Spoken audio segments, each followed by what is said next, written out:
Hello guys and welcome back to the channel. In this video, I'm going to show you how you can bulk delete photos on iPhone. So let's get started.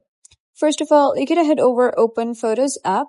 And if you wish to delete photos, you can simply click on this trash icon over here and you can delete. But if there are many photos and you wish to delete them at once, what you're going to do is click on select here at the top, like over here, you'll be able to see the select button. Click on it. And you can select the picture that you wish to delete. Now, another very useful feature is that instead of clicking on every other picture, you can simply do it like this. Like you can slide your fingers in order to select all the pictures that you wish to delete. For example, if you wish to delete this whole row, and let's say you wish to delete these 3 rows, you can simply slide your fingers like this. And then you can click on this trash icon over here. Click on delete 15 photos.